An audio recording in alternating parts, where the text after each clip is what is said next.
Cities around the world are growing. As cities extend further outward, man and nature are brought into closer contact with each other. Here in Johannesburg, South Africa, it's no exception. One of the largest cities in terms of landmass in the world, you can be assured that when the wildlife of Africa and the urban man of Johannesburg meet, it makes for some dramatic encounters and truly amazing stories. Where does the wildlife go? Where it can, it will follow its natural instinct and evade human populations. Otherwise, it adapts and continues to live in appropriate habitats, regardless of human activity. This small piece of green is where you will find the FreeMe Animal Rehabilitation Center, a place that rescues, rehabilitates and releases as many indigenous birds and animals as possible.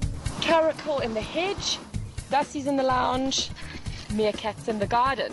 FreeMe has seen it all. A wildlife rehabilitation center deep in the heart of suburban Johannesburg, FreeMe is an organization with a dedicated group of volunteers who are on hand 24/7 to rescue and relocate wild creatures that have inadvertently come into contact with man, or rescue modern man who has inadvertently come into contact with the wildlife. Give my animal back, I will try to get where they can give me something. Our story will be told as it unfolds. We reveal different aspects of wildlife drama.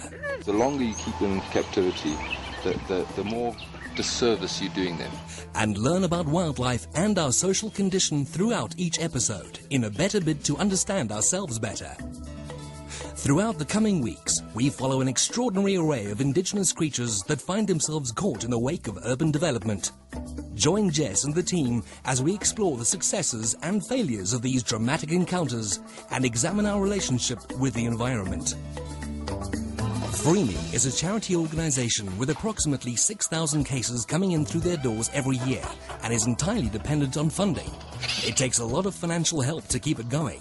It also takes the support of local veterinarians and animal experts to keep the ball rolling. Awareness campaigns and educational talks are regular fixtures on the FreeMe annual calendar. These initiatives help people of all ages understand the value of our natural world in an increasingly competitive environment. Enjoy your race. In this instance, Eleanor the owl and a baby hedgehog enthralled the kids as Margie spoke about these fascinating nocturnal creatures. But all the excitement left some feeling a little spiked. But one night of glitz and glamour is a rarity and not the norm by any means.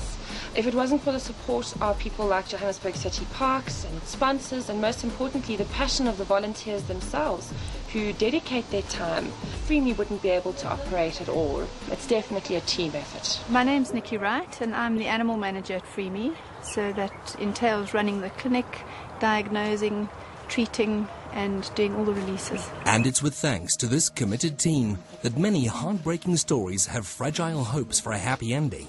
This owl, for instance, is critical, infected with a contagious disease. There's a plug there on the roof of his mouth. And that plug is made up of tissue which is formed through this. Oh no, you poor little thing, man. It's just amazing what it does.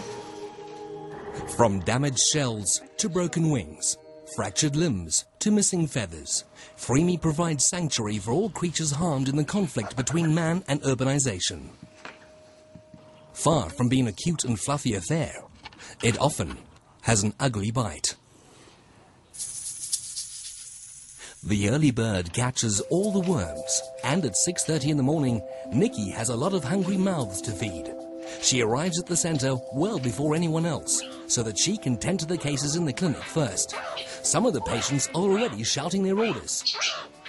This baby meerkat is extremely upset that a baby spotted genet seems to have jumped a place in the pecking order. The waiting is all too much, and chewing the wire in his cage does not do anything to distract Nikki from her task. Cute these baby animals may be, they do not make good pets, especially if you value your furniture. Before long, the rest of the team arrives, and so begins the daily routine of chopping, slicing, blending, and generally preparing food for the wildlife at the center. It's a time-consuming process, and each animal's dietary needs are carefully catered for. Diligent administration is of paramount importance, as every new arrival is logged and captured into the system. Once admitted, strict feeding and medicating routines are followed to encourage every chance of successful rehabilitation and release. There are always new visitors. Caring or concerned people call in or drop off injured animals and birds every day. A constant stream of activity in heavy seasons like spring and summer, and a steady trickle during winter and autumn. This woman is here to collect a crested barbet that she brought in a few days ago. My cat caught it, and they've fixed it, and now I'm taking it home because it's Creighton's crying like mad.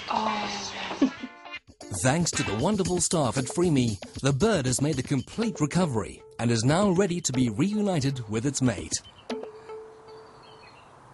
Not everyone sees nature and wild creatures in the same way, however. One day, FreeMe got a call from a man saying he had a creature for collection. Upon arrival, the man who called FreeMe produced a hedgehog. In Africa, as in other parts of the world, culture and tradition play a large role toward the perception of wildlife. Perfumes, trophies on walls, fur, impotence alleviators. Worldwide, many creatures and their parts have a financial or material value attached to them. In our traditional, we're using this. I know you are. That's why I'm quite surprised that you... This is very expensive thing. Yeah, I understand that. Yeah. Taking the hedgehog, Nikki assumed that all was well, until it became apparent that the man was expecting money. I can't give you cash for this animal, but what I can maybe do is I can bring you maybe some groceries or something else that can help you. I can't give you cash. There's no way. And I'm going to release him because that's the way I do it. Yeah.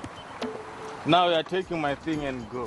You can't take it. Jumping into the car, Nikki reiterated why, within the bounds of the law, she could not give cash for a wild animal. Nobody's going to pay you money. Yeah, I'm gonna report that. The man refused to accept her advice and her offers, and got more and more irate as he realized that he wasn't going to get any money, and he was going to lose the hedgehog as well. Nikki tried again and again to reason with him. Doesn't belong to you. It's actually not your thing. You need, by the court, you need a permit. You need to apply for a permit. If you found a wild animal in your possession without that piece of paper from the government department, you'll be arrested. They'll take you to court. Eventually, fearing that the situation would get out of control and worried for her safety, Nikki vacated the premises, followed all the way by a very disgruntled individual. I think the worst aspect, apart from seeing animals suffering, is knowing that there's so many animals out there that I can't help. So it's the ones that we help are the lucky ones, and the ones that we rescue in big rescue operations like oil spills and fuel spills and fires and those kind of things are lucky because they're getting attention. But I lie awake at night sometimes worrying about the ones that we don't get to. Over the next few weeks, as we delve deeper into the world of wildlife rehabilitation, chat to leading experts, and discover the fascinating secrets of Africa's amazing animals. Urban Fix. Everyone's watching.